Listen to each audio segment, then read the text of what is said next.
దేవుడితో ఎంతమంది గడిపారు? ఎలా గడిపారు? మీ పనుల్లో భాగంగా చేయడం కాదు, ప్రత్యేకంగా ఆయన కొరకు సమయం కేటాయించి చేశారా? ఆయనకు సమయం ఇయ్యలేనంత పనులున్నాయా? ఆయనకు సమయం ఇయ్యలేనంత భారాలు ఉన్నాయా మీ మీద? మరి ఎందుకు అయ్యా ఈరోజు నీతో నేను గడపాలి అని ఆయన కొరకు సమయం ఇచ్చి కూర్చోకుండా, ఒక స్పేస్ని క్రియేట్ చేసుకోకుండా ఎందుకు జీవిస్తూ ఉన్నారు? ఎందుకు అంత బిజీ అయిపోయింది ఆ జీవితం? తెలుసు మీరు ఏం చేస్తారో ఆయనకు తెలుసు. అవసరం లేని ఎన్ని చేస్తారో ఆయనకు తెలుసు. అవసరము లేకుండా సమయాన్ని ఎంత వృధా పరుస్తారో ఆయనకు తెలుసు.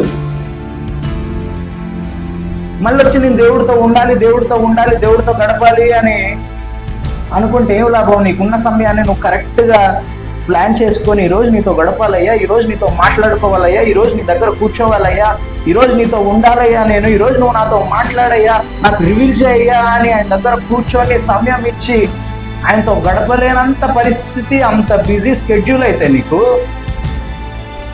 జాగ్రత్త. ప్రమాదానికి దగ్గరగా వెళ్తా ఉన్నామని గుర్తుపెట్టుకో. ఒకటే ఒక షాట్ వేస్తాడు, విర్రుమని తిరిగి మొత్తం ఆపింట్లో కూర్చుంటావు. ఒక సేవకుడిగా, ఒక కాపరిగా, it's a warning from God. ఆయన కొట్టేదాకా ఎదురు చూశారనుకోండి, ఇంకొక్కసారి ఆయన కొట్టినోడిని అడగండి ఎలా ఉంటుందో బాధ.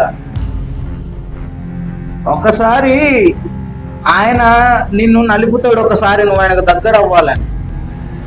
ఆ పెయిన్ ఎట్లా ఉంటుంది తెలుసా?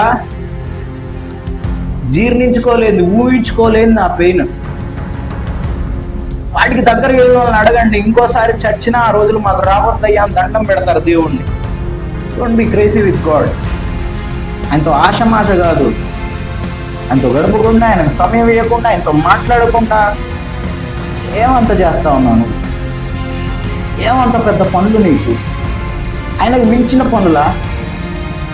జాగ్రత్త.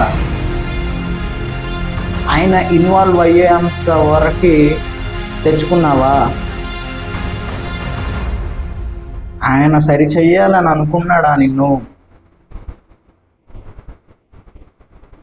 కన్నీరు కార్వాల్సిన రోజు వచ్చింది, జాగ్రత్త. దేవుడితో ఆటలాడొద్దు.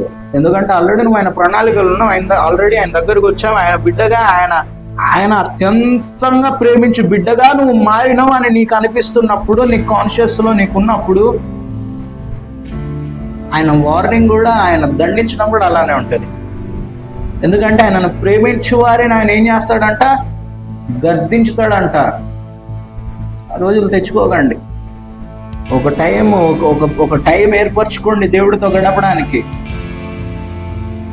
ఒక సమయం ఏర్పరచుకోండి దేవుడితో గడపడానికి. ఉట్టిగా పనికిరాని వ్యవహారాలన్నీ చేస్తాం మనం మొబైల్లో.